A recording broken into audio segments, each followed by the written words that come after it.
Sa nakaraang video ay natapos tayo kung saan ay naghahanda na ang Council Elder Juan upang mag-alay ng kanyang buhay para sa kanyang batang lord na si Qian Yuhun.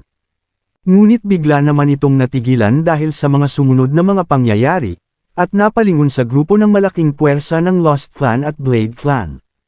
Dahil biglang nagsisugod ang mga ito, at inutos ng kanilang leader na ubusin ang lahat ng mga gumagamit ng demonic blood reversal technique, bigla naman na nagtaka ang mga hanggal na grupo ng Dark Sword sa narinig nilang utos mula sa leader ng malaking puwersa na nag-aabang. Nang makasugod ay agad naman na inatake ng malaking puwersa ng dalawang clan ang mga hanggal na Dark Sword. Sa nangyayari ay hindi naman makapaniwala ang Council Elder Juan, at napapatanong kung anong nangyayari dahil wala itong kahit na anong alam patungkol dito. Sa kaparehas din na oras, sa loob ng Great Hall ng Heavenly Demonic Palace, ay tinatanong ng Lord kung nais ba ng ating bida na makita ang dulo ng palabas na ginagawa nito ngayon. Masaya na magsinagot ito ng ating bida at sinabi na gaya nga ng nabanggit nito ay naparito siya hindi lamang upang linisin ang kanyang pangalan sa mga ibinibintang ng Lord kung hindi ay upang kuhanin sa kanya ang pamumuno sa Heavenly Demonic Cult.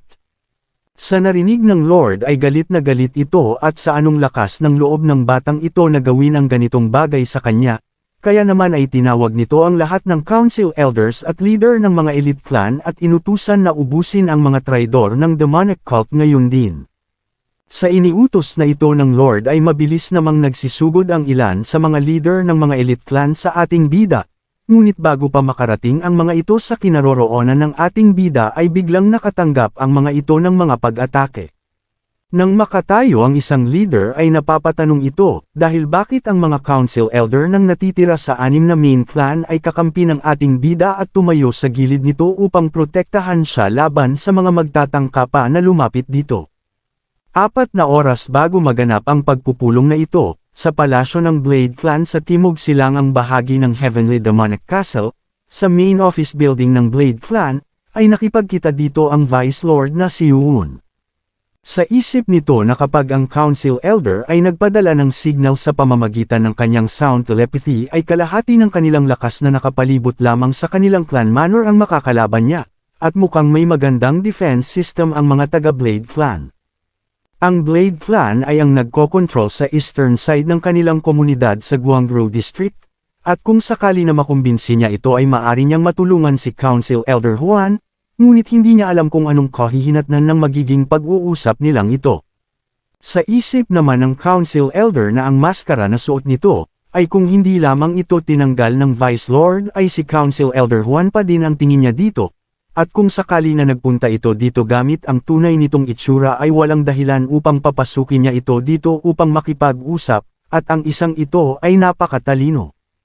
Nang bigla itong napaisip, sabi nito na kahit na hindi maganda ang relasyon niya dito sa Vice Lord ay ang mga sinabi nito patungkol sa Lord ay may punto, at hindi lamang siya ang nakaramdam nito, ngunit pati na din ang iba pang mga council elders, na napag-usapan nila sa hindi inaasahan na pagkakataon at ito ay patungkol sa hindi normal na ikanikilos ng Lord kamakailan.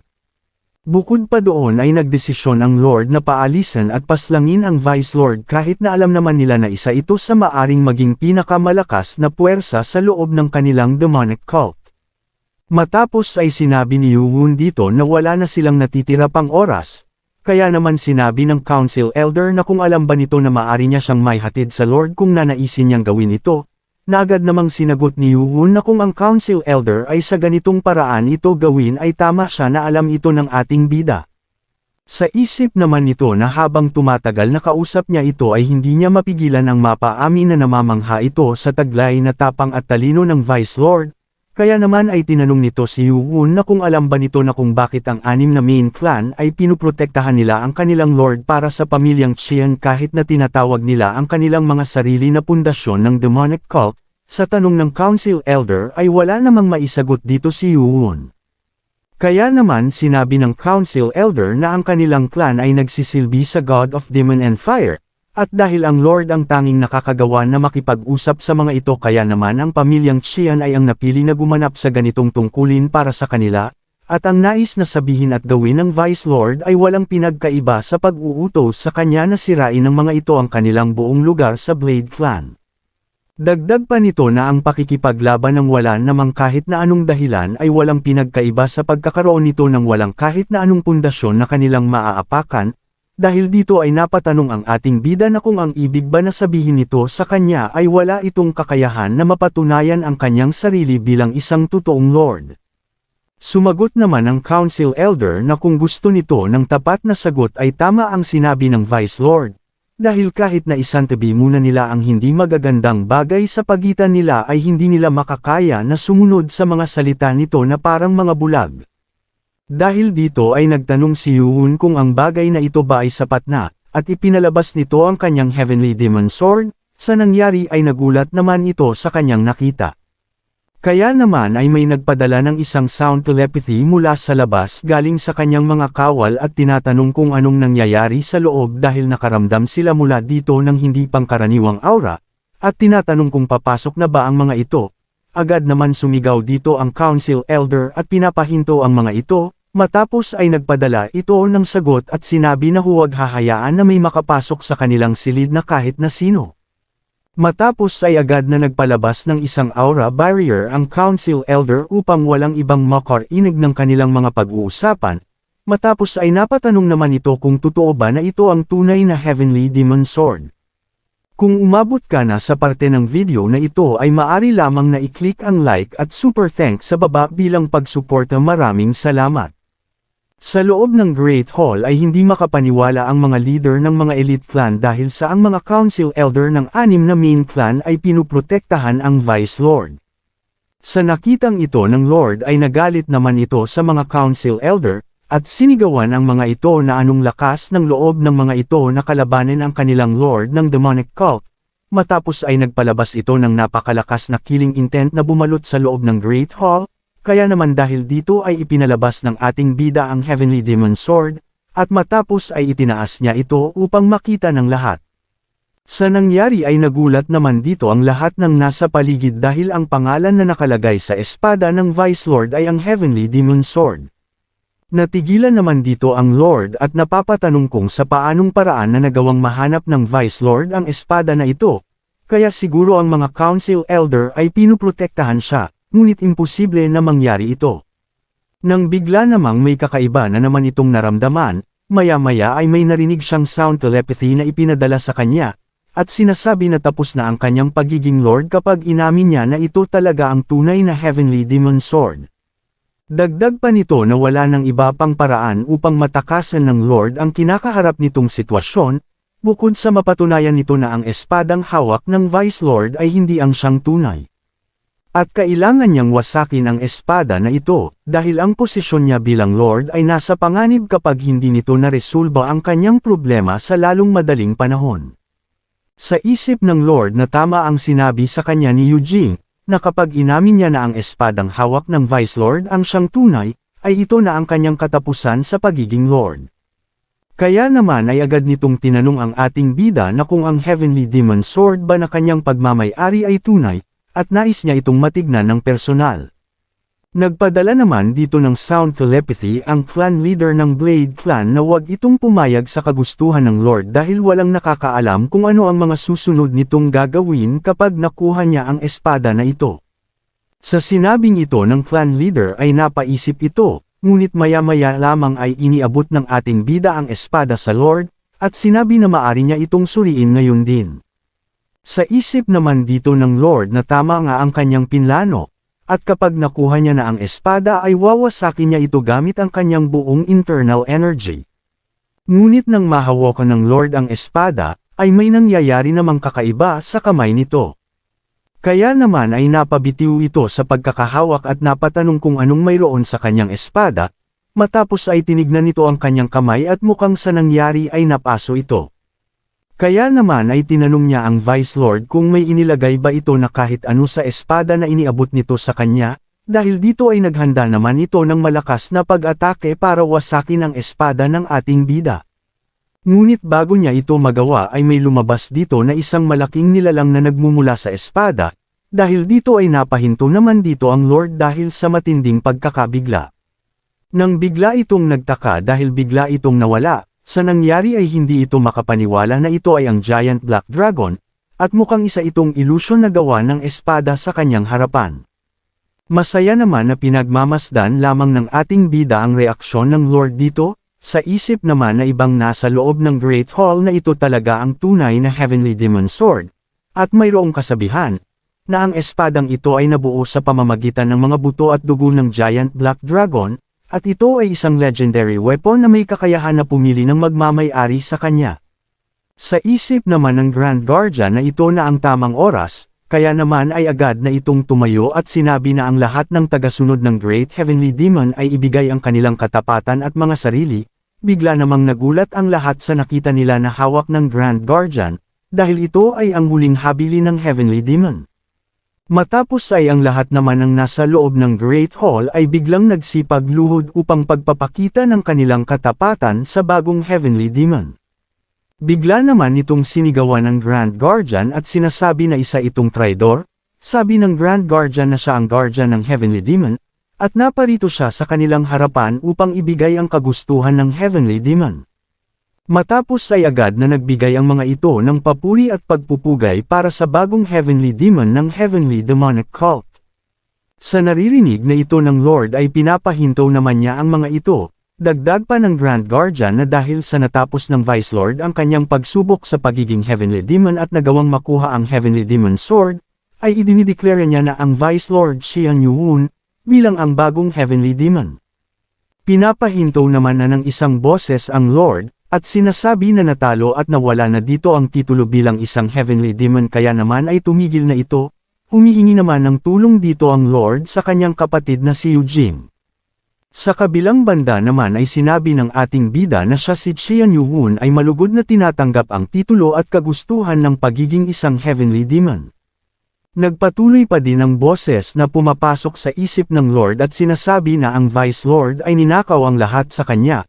Pilit naman itong pinapahinto ng Lord, bigla naman itong napapapikit dahil sa boses na nagsasabi sa kanya, nang bigla itong napadilat dahil sa sinabi sa kanya ng boses na talo na siya, at ang lahat ay tapos na para sa kanyang kapatid na Lord, at hindi na nito pa kayang protektahan siya ulit. Nang bigla naman na sinigawan ng Lord ang kinaroroonan ng boses at sinabi na anong lakas ng loob nito na magbigay ng kanyang saloobin sa harap ng kanyang Lord.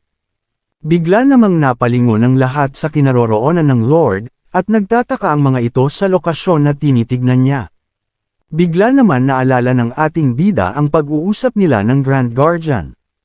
Sabi nito na may pagdududa siya sa Lord, at una niyang napansin ito noong nagawa niyang madiskubre ang patungkol sa Secret Vault sa basement ng Demonic Academy, nagawa nitong paagahin ang pagpapatawag sa tatlong Council Elder dahil mahirap na para sa kanya ang kumilos ng mag-isa. Ang itsura ng Lord na nakita niya ay ibang-iba kumpara sa kung ano ito noong nakaraan, kitang-kita naman na isa itong taong walang awa ngunit wala itong utang na loob sa demonic sect. Bukod pa doon ay hindi niya alam kung papaano nito makukumbansi ang Vice Lord, ngunit ang Lord ay parang may problema, hindi nito alam kung tama ba na sabihin ito ngunit ang Lord ay biglaang nagbago. Nagtaka naman dito si Yuun. Nagtanong naman dito ang Council Elder yon na kung ano ang tinutukoy nito sa kanila, at kung resulta ba ito ng personal na problema ng Lord. Sabi ng Grand Guardian na ang Lord ay may kinakausap na kung sino, at ito ay si Qian Wujing. Hindi naman naniniwala dito ang Council Elder yon at ano ang sinasabing kahibangan ng Grand Guardian na nakikipag-usap ito kay Wujing, dahil pinaslang na ito ng sect leader sa labanan sa pagitan ng Evil Army. Ito ay namatay sa kamay ng King of Strength, Han Yun, 15 taon na ang nakakalipas. Ito ay nananatili pa din na commander ng Forces of Evil hanggang ngayon, at ito ay isang absolute master na nananatiling 5 sa pinakamakapangyarihang master sa Injianghu ng halos 30 taon. Nang ang Great Lord Xian Inji ay nawala 15 taon na ang nakakalipas, ang King of Strength ay sinakop ang teritoryo ng Heavenly Demonic Cult at nag-umpisa ng isang digmaan. At ito ay ang digmaan sa pagitan ng Forces of Evil na kung saan ay si Qian Yujing ay nagpakita ng kanyang tunay na lakas at naging isa sa 5 mga master ng Jianghu. Bigla naman na nagtaka dito si Yuun at ang sinasabi ba ng Grand Guardian na ang kanilang Lord ay nakikipag-usap sa patay, sabi naman dito ng Grand Guardian na mukhang delusional na ang Lord sa kalagayan nito ngayon. Sabi pa nito na matapos ang ginawang pagbawi sa Zhejiang Province, ang Lord ay nagpatuloy sa pakikipag-usap habang ito ay nakatingin sa madilim na sulok o hindi kaya ay sa pader. Hindi niya ito pinansin noong una dahil hindi naman ito tumatagal, at nag-umpisa lamang niyang maisip na may kakaibang nangyayari sa utak ng kanyang Lord noong may naganap sa palasyo. Napatanong naman dito si Yuhun kung anong naganap noon. Sabi nito na noong nagpunta ang leader ng Blade Clan at tinatanong nito kung sino ang kinakausap ng kanilang Lord, bigla namang nagalit ang Lord sa leader ng Blade Clan, kaya naman ay sinabi nito sa Lord na hindi nila alam kung sino ang kinakausap ng Lord sa isang sulok, kaya naman ay sinigawan ng Lord ang mga ito na kung hindi ba nila nakikita si Qian Yujing at may itinuro sa isang sulok. Sa nangyari ay nagtaka naman ang mga ito, sabi ng Yujing sa Lord na ang mga nangyayari ay talagang nakakatawa, kaya naman ay galit itong sinabihan ng Lord na hindi nito siya hahayaan na manggialam, at sinabihan niya itong umalis na sa loob ng Great Hall dahil hindi ito dapat na nasa loob. Agad namang sinabi ng Grand Guardian na wala naman na kahit sinong tao sa lugar na itinuturo nito sa kanila, dagdag pa nito na ang Qian Yujing ay matagal na panahon nang namatay. At sinabihan ng Lord na sa tingin nito ay kailangan ng bumisita ng Lord sa demonic doctor, ngunit dahil dito ay binigyan naman siya ng Lord ng isang pag-atake na dumapli sa Grand Guardian, nagresulta sa pagkakaroon ng maliit na sugat nito sa kanyang leeg. Matapos ay agad na tinanong ng Lord ang lahat na kung nais ba ng mga ito na palabasin na nababaliw na siya matapos na magsigawa ng isang pag-aalyansa laban sa kanya, at tinutukan ang mga ito ng espada at sinabi na ibabalik nito ang kapayapaan sa loob ng demonic cult, agad naman na pinahinto ni Yuhun ang Grand Guardian. Nagpadala naman ito ng sound telepathy kay Yuhun at sinabi na tama ang kanyang naiisip sa Lord. Nalaman niya na ito ay nag-umpisa noong makuha nila ang Zhejiang Province, nang makababa sila sa isang bundok matapos ng nangyaring labanan nila sa pagitan ng Six-Blade God Clan, ay ang kondisyon ng Lord ay lalong lumala. At ang mga ito ay hindi lamang isang internal injury, ito ay ang side effect mula sa demonic blood reversal art. Sabi ng Lord sa ating bida na anong lakas ng loob nito na magdala sa kanyang palasyo ng ganitong kaguluhan dahil lamang sa pagkabigo nito, ngayon ay tatapusin na niya ang kahibangan ng ating bida gamit ang kanyang mga kamay. Sa isip naman ni Yuhun na mukhang pinapaniwala pa din nito ang kanyang sarili na natalo ang ating bida hanggang ngayon, ngunit wala na itong magagawa pa kung nais ng kanyang ama na sa ganitong paraan ito magtapos. Kaya naman ay sinabihan ng ating bida ang lahat na magsipaglayo sa kanilang dalawa. Kaya naman ay agad na nitong inalis ang kanyang suot na damit ng Council Elder Juan, sa isip nito na ngayon ay nasa tamang sitwasyon na siya upang kuhanin ang trono at upang mailagay ang lahat ng bagay sa pagkakatamo nito. Kung ito ay manananatili sa pagkawala nito sa katinuan at hindi pa nagagawang makarecover sa kanyang natamong injury ay may pag-asa ito, ngunit ang kanyang makakalaban ay isang Grand Master, isa sa 5 pinakamalalakas sa Jianghu District. Kaya naman ay napapatanong ang Vice Lord na si Qian Yuhun na kung posible ba kaya na magawa niyang matapatan at matalo ang Lord. Nang bigla naman itong nagulat dahil mabilis na bigay ang kanyang ama ng isang pag-atake sa kanya, na mabilis naman na nasalag ng ating bida, sa lakas ng ataking pinakawalan ng kanyang ama ay nahihirapan naman dito si Yuhun. Nababahala naman dito ang mga Council Elder sa nakikita nila dahil nalalamangan ng Lord ang Vice Lord sa pamamagitan ng internal power nito. At gaya nga ng inaasahan na ang laban sa pagitan ng mag-ama ay hindi patas, sa isip naman ng ating bida na napinsala na sana siya ng matindi kung hindi lamang dahil sa Heavenly Demon Sword. At gaya nga ng inaasahan niya na ang ganitong klaseng agwat sa lakas ay hindi basta-basta lamang na isinasawalang bahala, at mukhang hindi na niya maiiwasan pa na gamitin dito ang Heavenly Demon Sword Art, kaya naman sa pagkakataon na ito ay gagamitin na niya ang lahat nitong lakas. Matapos ay nagpalabas ito ng malakas na demonic aura ng Heavenly Demon Sword at ito ay bumalot sa loob ng Great Hall ng Lord Palace. Namamangha naman dito ang 4th Council Elder dahil sa nagawa nitong balutin siya ng ganito kalakas na enerhiya at ibang-iba ito kumpara sa nakaraang pakikipaglaban nito sa 1st Council Elder ng kanilang demonic cult. Napapaisip naman dito ang Lord na ang dark energy na nararamdaman niya ay nagmumula lamang sa gamit nitong espada, at napapatanong ito na kung ang attack power ba nito ay lumakas dahil dito, ngunit ang pakiramdam niya ay ibang-iba ito sa kanyang iniisip. dahil ang demonic energy na pinapalabas ng espada ay ginagawa nitong mas matalas at mas malakas ang Heavenly Demon Sword.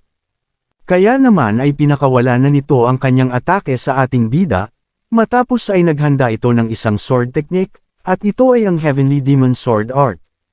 Nagulat naman sa nakitang ito si Yuwon, dahil ang ataking ginawa ng kanyang ama ay sadyang napakabilis. Dahil dito ay naghanda na din ang ating bida bilang sagot sa ataking ginawa ng kanyang ama, at ito ay ang kaparehas na Heavenly Demon Sword Art na mabilis naman na nagtama. Ngunit sa nangyayari, ay mabilis lamang na tinatalo ng sword technique ni Yuwon ang kanyang ama, kaya naman ay napapasalag na lamang ito, nang bigla naman siya nitong naitulak ng bahagya. Sabi nito na kung ito ba talaga ang Heavenly Demon Sword Art na kanyang nabasa sa mga libro, at sa papaanong paraan nito nagagawang mapunan ng sapat na energy flow ito upang magamit. Matapos ay ginamit nito ang kanyang chi telekinesis, na nagawang makuha ang mga espada ng mga clan leader ng mga elite clan sa paligid. Nagulat naman ang mga ito sa biglaang nangyari sa mga espada nila, dahil ang mga ito ay pumulibot sa kanilang Lord Ojong. Kaya naman ay masayang sinasabi ni Yuwon sa kanyang ama na magaling ang ginawa nito, at tingin niya ay kailangan na niya din na gumamit ng isa pang espada. Nagtataka naman dito ang Lord sa mga sinasabing ito ni Yuwon. Kaya naman ay agad na tinawag ng ating bida ang magiting nitong alalay na si Heobong, na agad naman itong narinig at sinabi kay Yuwon na saluhin niya ang espada nito. Kaya naman ay agad na nitong inihagi sa ating bida ang White Dragon Blade nito, na matagumpay naman na nasalo ng ating bida. Matapos ay naghanda na si Yuwon para sa mga susunod na mangyayari, natatawa naman dito ang Lord. Sabi nito na Black Sword sa kanan at White Blade sa kanyang kaliwa, at tingin ba niya na magagaya nito ang First Council Elder sa teknik nito. Kaya naman ay agad nitong iniatake ang mga espada na nakapalibot sa kanya patungo kay Yuwon. Nang makita ito ng ating bida, ay agad nitong iniipon ang kanyang lakas, na hindi din nagtagal ay agad na sumugod gamit ang Heavenly Demon Sword Art at ng Blade God's Blade Technique. Matapos sa isa-isa nitong isinasa walang bisa ang atake ng bawat espada na patungo sa kanya, sa nangyayari ay nagulat naman ang Lord, dahil madali lamang itong binabasag ang bawat espada na kanyang inatake. Di naman makapaniwala ang Lord dahil ang bastardo na ito ay may kakayahang gamitin ng two-sword technique. Sa isip naman ni Yuwon na nais niyang magpasalamat sa Grand Guardian, dahil tinuruan siya nito na ang lakas ng atake ng Seven Swords ay hindi ganun kalakas. Matapos ay matagumpay na tinalo ni Yuwon ang 3 sa mga espada nito, kaya naman sabi nito na kailangan na lang niyang wasakin ang 4 pa at makakaabante na siya sa kinaroroonan ng Lord. At nagpatuloy ang ating bida sa kanyang ginagawa, sa nangyayari ay hirap na ang Lord sa ginagawa nitong pag-atake kay Yuwon, nang bigla naman itong may naramdamang kakaiba sa kanyang katawan. Sa nangyari ay bigla naman na napahinto ang mga espada sa pagkilos ng mga ito, kaya naman ay napaisip ito na ang koneksyon sa pagitan ng True Chi at ng Chi Controlling Sword Technique ay nasira. Masaya naman na pinagmamasdan ito ng mga Council Elder. Sa isip nila ay ito ay dahil sa natamong pinsala ng Lord sa kanilang ginawang paglalakbay, at mukhang humihina na ang kanilang Lord. At kung magpapatuloy pa ang mga ganitong pangyayari ay sigurado na ang pagkapanalo ng Vice Lord. Sa isip naman ni Yuwon na ito na ang kanyang magandang pagkakataon upang umatake. Kaya naman habang may nangyayari sa Lord, ay agad naman na sumugod dito ang ating bida. Ngunit maya-maya pa, ay bigla nang nakabalik sa kamalayan ang Lord at biglang nagpalabas ng malakas na aura, matapos ay agad nitong iniangat ang malaking tipak ng bato patungo sa papasugod na si Yuwon, sa nakita naman na ito ng ating bida ay bigla itong napahinto. Dahil dito ay kinabahan naman ang mga nakakakita sa mga pangyayari, matapos ay sinigawan naman ng Lord si Yuwon at sinabi na huwag nitong susubukan pa na lumapit sa kanya.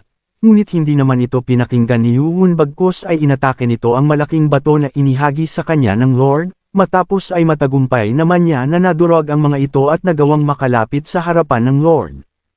Ang ibang mga bato naman na nagawang mahati-hati ni Yuwon ay napunta sa ibang nasa paligid, kaya naman ay nagmamadali ang mga ito na atakihin din ng mga ito at sinabihan ang iba na agad nang magsialis ang mga ito sa loob. Sa kinaroroonan naman ng dalawa, ay agad na sumugod ang Lord sa papaataking si Yuwon. Sa nangyari ay sabay ang dalawa na sumugod sa isa't isa, at nagtama. Nang matapos ang ginawang pagsasabayan ng Lord at ng Vice Lord, ay napahinto naman ito dito.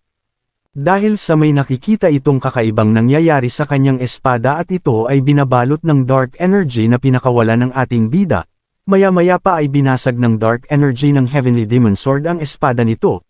Nakita naman itong magandang pagkakataon ni Yuun upang gumawa ng isang panapos na pag-atake, kaya naman sinabi nito sa Lord na ang kanilang labanan ay dito na magtatapos. At inihanda na nito ang kanyang White Dragon Blade, na di din nagtagal ay inatake ito gamit ang Blade God's Blade technique na matagumpay na sinalo ng Lord. Kitang-kita ang lakas na sinalong atake nito upang magawa nitong mapasigaw ng malakas. Sa nakita naman ng mga nasa loob ng Great Hall ay napanganga na lang ang mga ito. Namamangha naman dito ang mga elite clan leader. Sabi ng mga ito na nagawa pa din ng Vice Lord na makapagbigay ng ganito kalakas na pag-atake kahit na ang blade nito ay nakabaliktad ang talim na ginamit nitong pang-atake sa kanyang ama.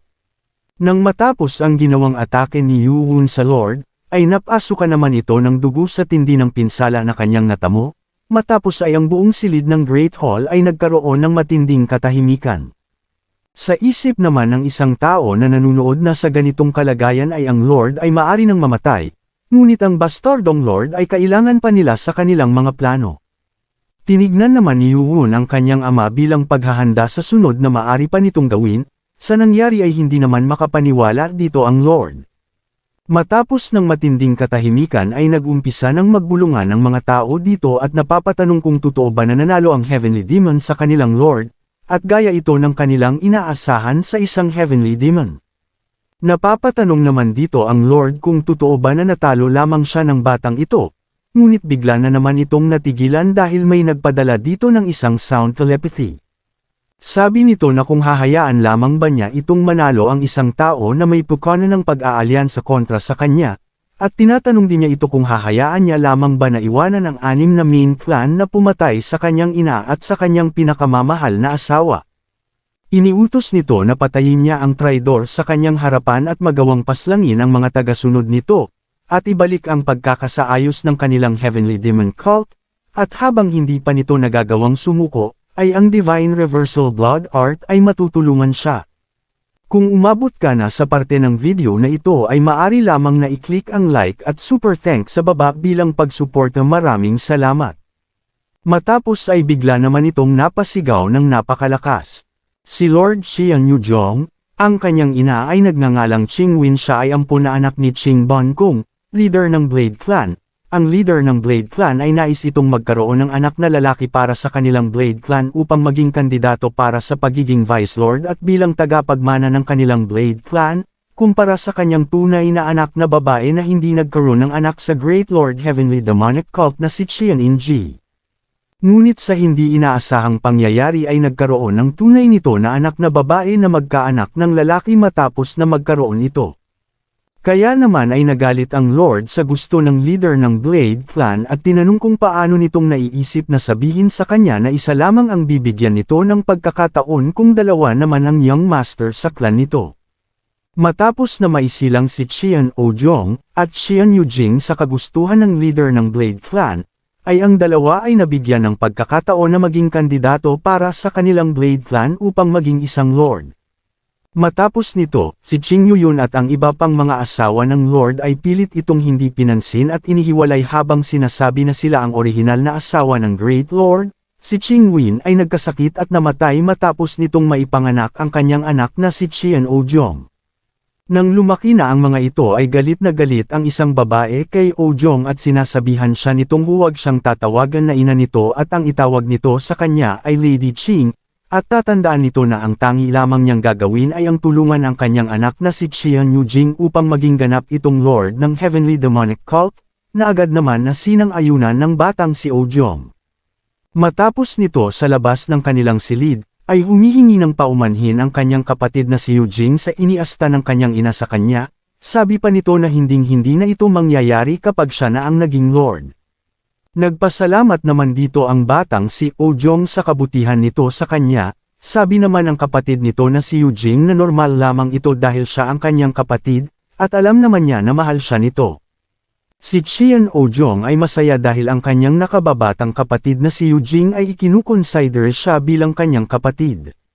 Ngunit, ang mga kapatid nito mula sa 5 main clan ay hindi siya tinigilan, sabi ng isa na kung anong kapal ng mukha nito na isipin na ka-level niya ang mga ito, dahil maswerte lamang ito at siya ay isinilang sa isa sa mga 6 na main clan, kaya naman ay paglingkuran niya ng mabuti ang kanyang mga young master. Sa isip naman ng batang Ojong ay napapasabi ito na kung bakit kailangan niya pa na marinig ang mga ganitong bagay. Hinayaan lamang niya ito at umasa na ang mga bagay-bagay sa paligid ay aayon na sa kanya kapag ang kanyang kapatid ay naging lord na, ngunit ang lahat ay hindi naging maganda para sa kanya. Ito ay nagumpisa dahil sa ang Qian Ojong ay nagpakita ng pambihirang talento nito sa martial arts sa loob ng Demonic Academy. Dahil ito ay hindi maikukumpara sa ibang mga kandidato sa pagiging Vice Lord, kaya naman dahil dito ay naipasa niya ang ika-5 pagsusulit sa loob ng 3 taon nito matapos na pumasok sa loob ng Demonic Academy. May isang pagkakataon sa loob ng kanilang silid sa Demonic Academy, ay tinawag nito ang kanyang kapatid. Ngunit galit naman itong sinabihan si Ojong na huwag nitong tatawagan ang pangalan niya, at mula doon, ay ang relasyon ng dalawa ay unti-unti nang nasira. Matapos na malaman ni Qian Ojong ang pambihirang talento nito ay ang rason sa hindi magandang nangyayari sa relasyon nilang dalawa ng kanyang kapatid, ay nagdesisyon na ito na hindi na mag-ensayo pa at bigla itong nawala. At hindi nito tinanggap ang kahit na sino upang kanyang maging tagasunod, matapos na ang mga kandidato ng 6 na main clan ay nag-umpisa ng manguha ng mga susuporta sa mga ito, ngunit may isa na sinubukan ang lahat kahit na paulit-ulit na siyang tinanggihan ni Qian Ojong. Sabi nito na siya si Borwei mula sa Dark Sword Clan, at nais niya itong maging leader kung tatanggapin niya ito. Alam ni Qian Ojong na ang Dark Sword Clan ay kaalyado ng Sword Clan kaya naman ay inutusan niya ito na doon na lamang kay Qian Yujing magbigay ng kanyang suporta, ngunit hindi naman ito pumayag at nagpatuloy sa pagsunod kay Ojong hanggang sa huli. Sa pagtatapos ng ika-4 na taon magmula nang pumasok ito sa Demonic Academy, ay sinabihan nito si Qian Ojong na kailangan nitong biglain ang ibang mga kandidato pagtapos ng kanilang ginagawang pag-insayo sa loob ng Demonic Academy. Nagtaka naman dito si Ojong, kaya naman ay sinabi nito na ang lahat ng mga kandidato ay nagdesisyon na magsama-sama ng kanilang mga puwersa upang siya muna ang maunang alisin, at bukod pa doon ay kasama ang kanyang kapatid sa mga ito. Sa narinig nito ay nagulat naman siya at hindi makapaniwala, kaya naman ay agad niya itong kinuha at sinigawan na huwag itong magbibiro sa kanya, dahil hindi magagawa ni Qian Yujing ang mga ganong mga bagay sa kanya. Agad naman itong sumagot kay Qian Ojong at sinabi na alam nito ang kanilang pagtitipon at maaari itong magpunta dito upang siya mismo ang makakita. Kinagabihan, sa isang liblib na lugar ay nagtatanong ang isang kandidato ng 6 na main clan na kung ang lahat ba ay naririto na. Nagtago naman sa di kalayuan sila Ojong. Sabi ng dating kandidato na mula sa Wise Clan, na si Qian Mujin, na pagkatapos ng 10 araw at sa pagkatapos ng huling araw nila sa loob ng Demonic Academy, ay aatakihin nila si Ojong sa lahat ng mayroon sila ng sabay-sabay. Hindi naman pumayag dito ang kandidato ng Lost Clan, na si Qian Yuye. Sabi nito na tumatanggi siya dahil sa hindi nito makakaya na manalo sa maduming pamamaraan, at tinanong naman nito ang kapatid niya na si Yujing, sabi nito na hindi din ito magbabago ng kanyang isip dahil sa ang bastardong si Ojong ay mula din sa kaparehas nitong clan. Ngunit galit naman itong sinabi na ang naiisip nito ay kahangalan, dahil iniisip ba nito na ang hamak lamang na anak ng isang ampon ng kanilang clan ang magiging Vice Lord at magmamana ng trono ng Lord? At mariin itong sinabi na sang-ayon din ito sa kanyang binabalak. Rinig naman ito ni Qian Ojong, kaya naman ay napapatanong ito na kung bakit ito nagawa sa kanya ng kanyang pinakamamahal na kapatid, at naalala nito ang sinabi sa kanya ni Qian Yujing ng mga bata pa sila, na huwag itong mag-aalala dahil lagi lamang itong nasa kanyang tabi. Kaya naman ay bigla na lang itong napaupo sa matinding pagkakadismaya. Sabi nito na akala niya ay totoong itinuturing siya nito na kanyang tunay na kapatid, kaya naman ay sinabi ng tagasunod nito, na ngayon na alam na niya ang buong katotohanan ay kailangan niya nang atakihin ang mga ito upang magawang makaligtas. Sabi naman ni Ojong dito na may isa itong katanungan sa kanya, sa narinig ay nagtaka naman ito, Sabi ni Ojong na kung bakit niya sinasabi ang lahat ng mga ito sa kanya dahil ang sinusunod naman ng clan nito ay ang Blade Clan, agad naman na sinabi nito na dahil sa ang totoo ay magkamag-anak sila, nagtaka naman dito si Qian Ojong. Sabi nito na ang kanyang ina na si Qing Win ay kanyang auntie, at ang kanyang tunay na pangalan ay Win bago pa ito puwersahin upang maging ampon na anak na Council Elder Qing Bankang, na clan leader ng Blade Clan. At kahit na mayroon itong kasintahan noon, ay puwersahan niya itong inampun upang magkaroon ng kandidato at mamatay sa mahabang panahon nitong paghihirap, at hindi alam ni Ojong ang nangyaring paghihirap na dinanas ng kanyang ina sa kamay ng mga ito. Sa narinig ay galit naman dito si Ojong, sa isip nito na sa loob ng mahabang taon na kasama silang namuhay, ay namuhay ito kasama sila ng may pakiramdam na ang lahat ay utang nito sa kanila, at ang kanyang ina at siya ay isa lamang kagamitan para sa Blade Clan. Kaya naman ay inutos nito na unahin muna niyang paslangin ang mga ito, upang magawa nitong makaligtas at makapaghiganti sa kanyang ina. Ngunit napatanong naman Deep si Ojong kung papaano naman niya itong gagawin kung madami ang mga ito. Sabi naman niya na may paraan upang matulungan niya ito para matalo ang mga Young Master na ito. Nang matapos ay inatake na ni Qian Ojong ang mga Vice Lord candidate na mula sa 6 na main clan, kitang-kita sa mga mata nito ang pagnanais na mapaslang ang mga Young Master, at ipinagpatuloy pa nito ang kanyang ginagawa. Sa huli ay tanging 2 na lamang sila ng kanyang kapatid na si Qian Yujing ang natira, agad naman niyang tinitigan ang kanyang kapatid, hindi naman ito makapaniwala dahil imposible na ito ay ang demonic blood reversal art. Matapos ay dahan-dahan na nilapitan ito ni Ojong, sa nangyari ay sinasabihan nito ng kanyang kapatid na huwag itong lalapit sa kanya, ngunit sa hindi inaasahan ay bigla itong natalisod at napatumba. Takot naman ang nararamdaman nito habang papalapit si Qian Ojong sa kanya. Sa di kalayuan naman ay masayang pinagmamasdan ito ng kanyang tagasunod, sabi nito na ang ibinigay niya sa isang ito ay hindi ang demonic blood reversal art ngunit ang mas maganda. Ito ay base sa iniutos sa kanya ng Blade Clan leader, ito ay bagong uri na hindi kahahayaang mabaliw, at ang masamang epekto nito ay nagawang mabawasan, at ito ay ang bagong teknik, ang Heavenly Blood Reversing Technique.